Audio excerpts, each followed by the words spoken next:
There's a kind of silence you never forget. Not the quiet of a room or the pause in a conversation, but the silence of someone saying everything without using a single word.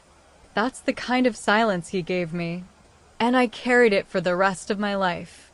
It was 1953, and I had just turned 16. We lived on River Street, in a house with lilac bushes that bloomed like clockwork every May and a picket fence my father had sworn to paint every summer, but never quite got around to. We knew everyone on that street. Knew who hung their laundry out on Tuesdays.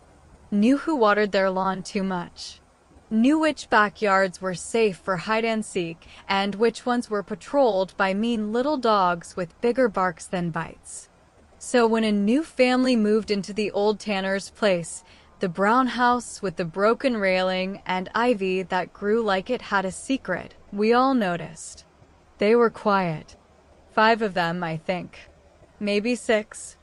A mother with tired eyes, 2 younger boys, and the older one tall, a little crooked in the shoulders, with hair that fell into his eyes and hands that looked like they'd been working since the day he was born.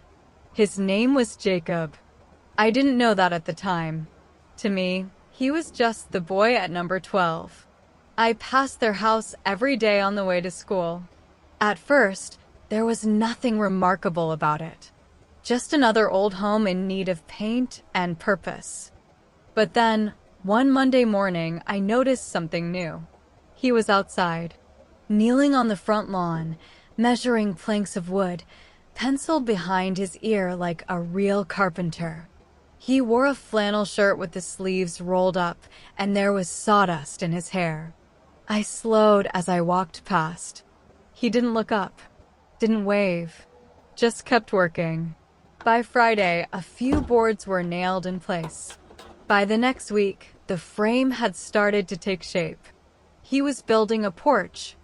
Now, most people in town didn't build their own porches. They hired someone, or they didn't bother. But there he was, morning after morning, same time each day, just as I passed by on the sidewalk. At first I thought it was coincidence. Maybe that was just when he liked to work. But after a while I realized. He always started right before I walked by. And he always stopped once I'd gone. He never said a word. Never smiled.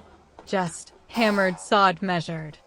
And stole a glance when he thought I wasn't looking. I was 16. Old enough to know what that meant. But too young to believe it could mean anything for me. The first time he spoke to me, it wasn't a real conversation. I dropped my school book as I passed. He paused, set down his hammer, and walked to where it had landed on the sidewalk. He picked it up and held it out. His fingers were rough, splintered. Mine trembled a little as I took it from him. He nodded once, then turned back to his work. That was it. But it was enough. Summer came fast that year, hot and impatient. I found excuses to walk past their house even when school was out. Told my mother I needed milk, or stamps, or just some air. Each time, there he was, still building. The porch wasn't fancy. Just a few steps, a railing, a small roof with a slight overhang. But he shaped every board like it mattered. Sometimes I'd sit on our own front steps with a lemonade and stare at the end of the block, hoping to catch a glimpse of him sanding something smooth, brushing sweat from his brow with the back of his hand. He never waved. But every now and then, he'd glance my way. Just once. And it felt louder than any hello. One day, I dared to linger. I stopped at the edge of their yard and said, "It's looking nice." He looked up, wiped his hands on his jeans, and said softly, "Thanks." Then he went back to work. And for some reason, that meant more to me than any long-winded compliment ever could. I told myself not to fall for it. He was probably just shy. Maybe he built that porch because his mother asked him to. Maybe he didn't even notice me. But some things you feel, even if no one says them out loud. Like how he always worked when I was near. Like how he never did on Sundays except once, the day I walked by wearing my best dress for church, and he was out there brushing leaves off the steps, like he wanted them clean just for me. We never went on a date. Never held hands.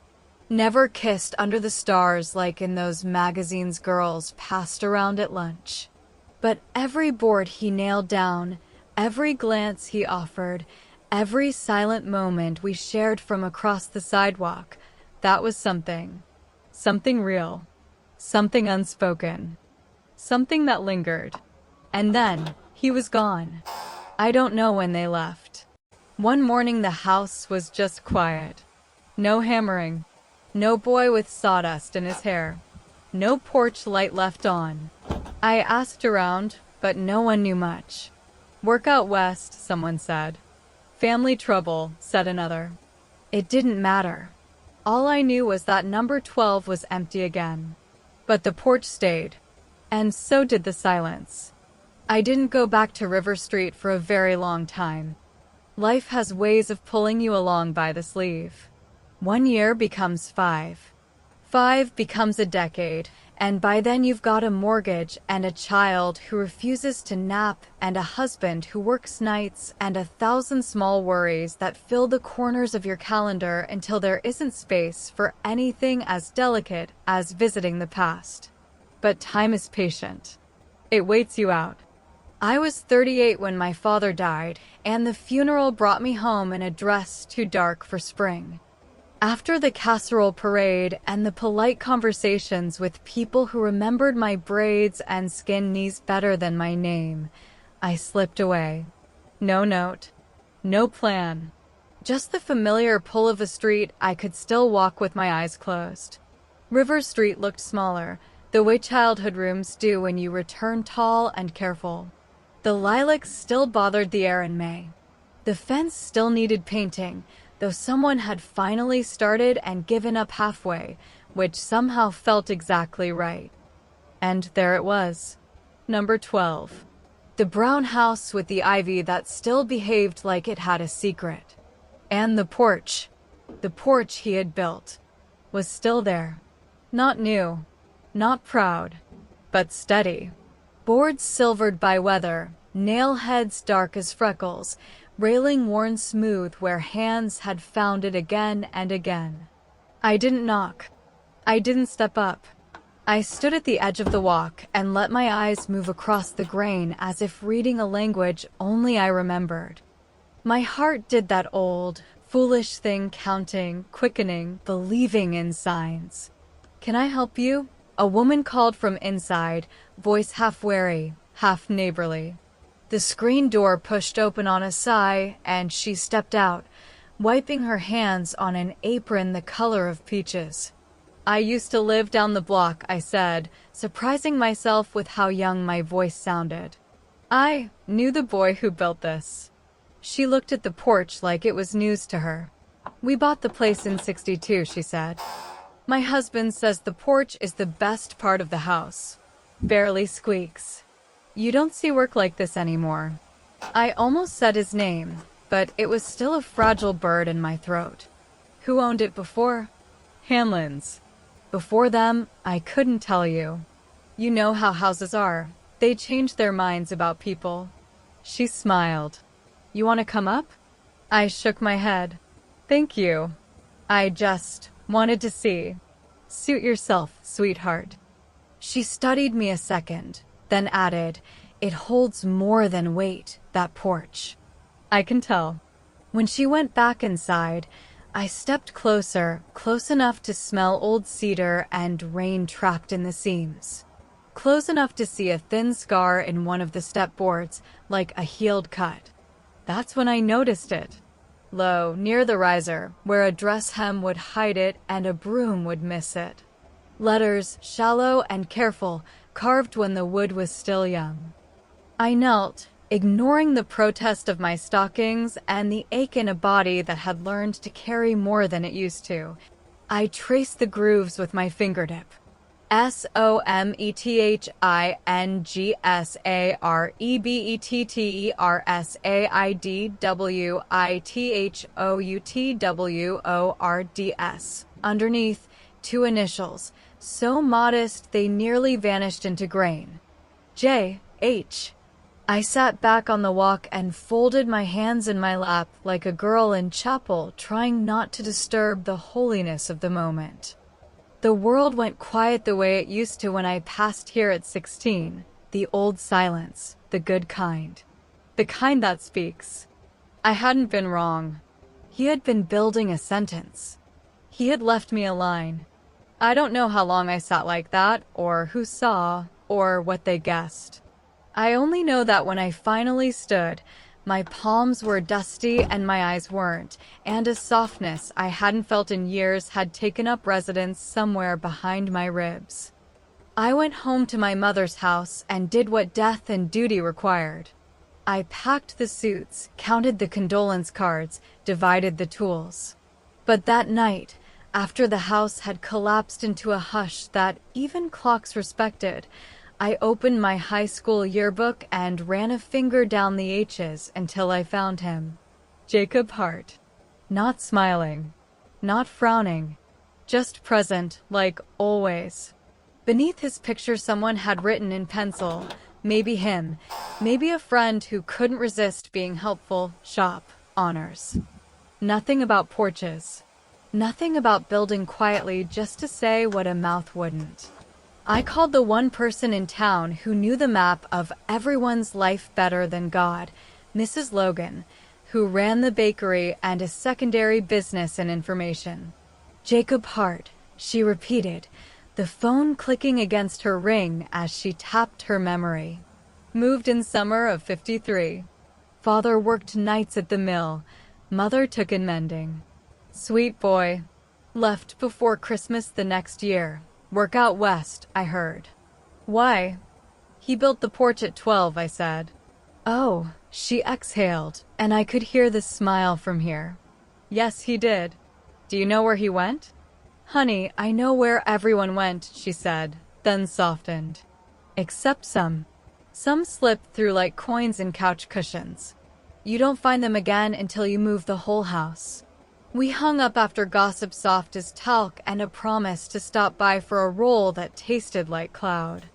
I lay awake and watched the streetlight cut the room into familiar rectangles. On the dresser, the yearbook faced up like a question I would not answer tonight. I came back to River Street in fits and starts after that holidays, births, the kind of visits that insist on your attendance. Each time, I walked past number 12 the way you walk past a church you don't enter. Each time, the porch endured, painted once, then neglected, then painted again.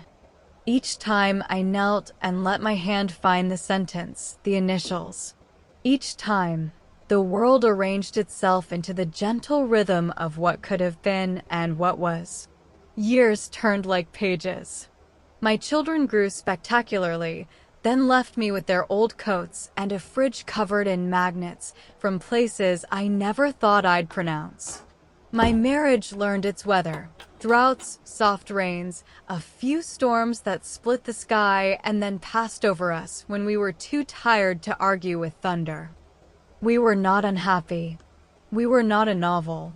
We were two people who kept promises, even when they pinched.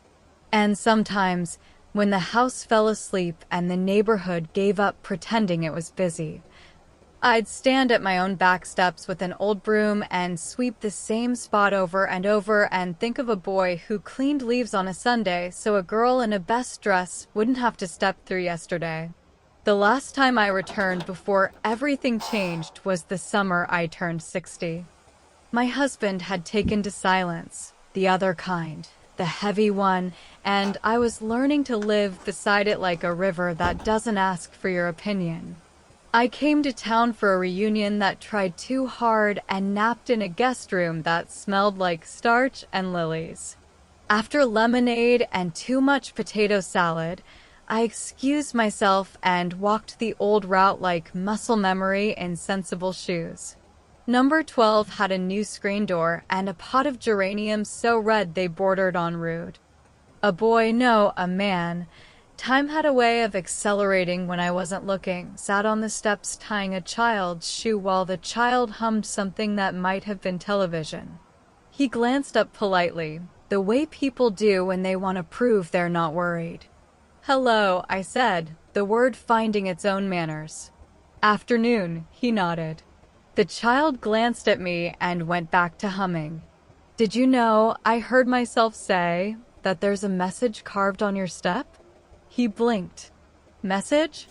"Here," I said, already stepping closer.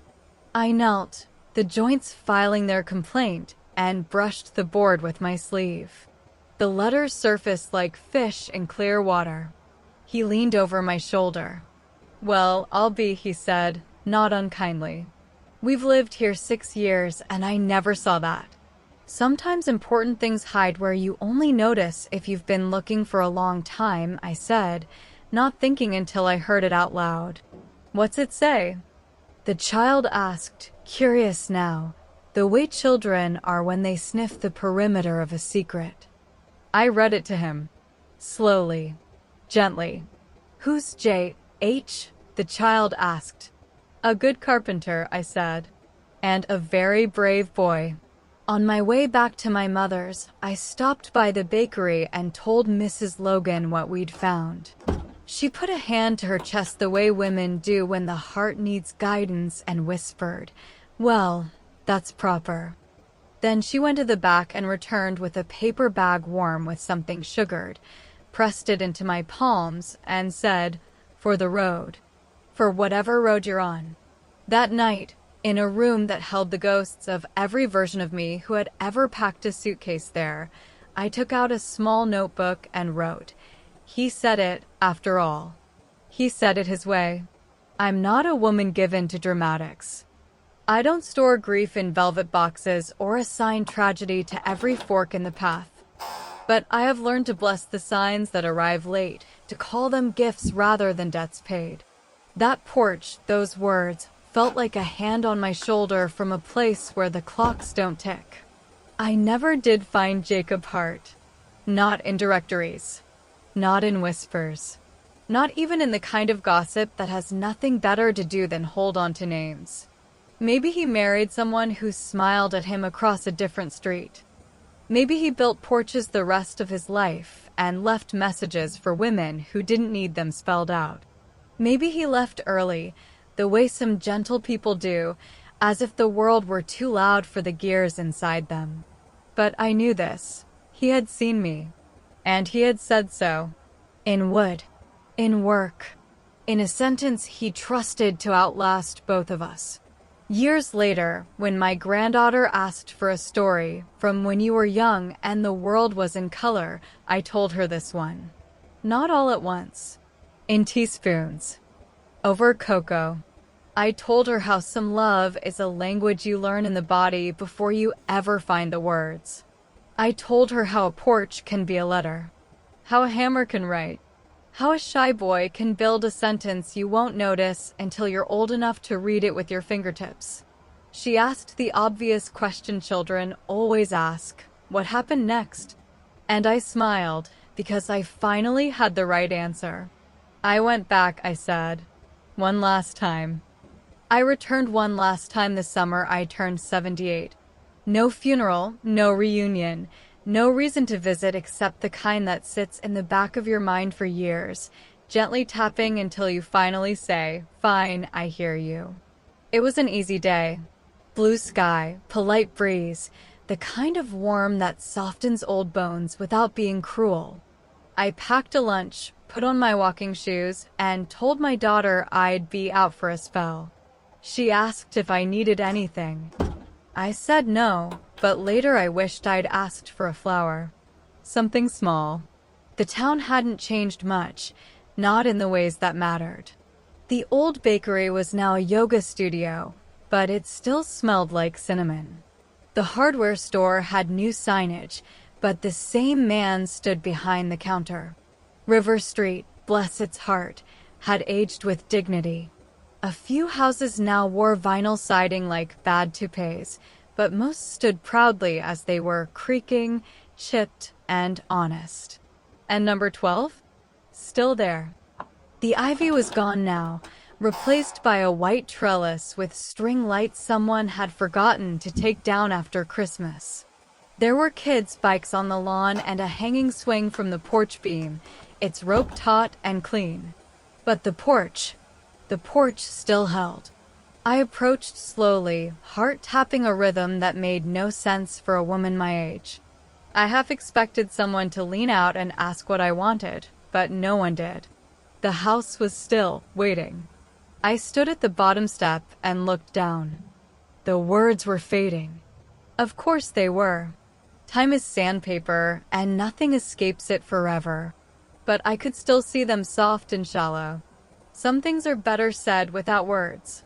Beneath it, the initials. J.H. Still there. Still true. I sat on the step, one hand pressed to the warm wood, and I whispered aloud for the first time in decades, "You did say it. I heard you." Then I pulled from my coat pocket the thing I'd brought with me. Not flowers. Not a letter. Just a small folded square of paper, aged and yellowed and worn at the creases, the corner of a yearbook page I had torn out 50 years earlier. Jacob Hart. His senior photo.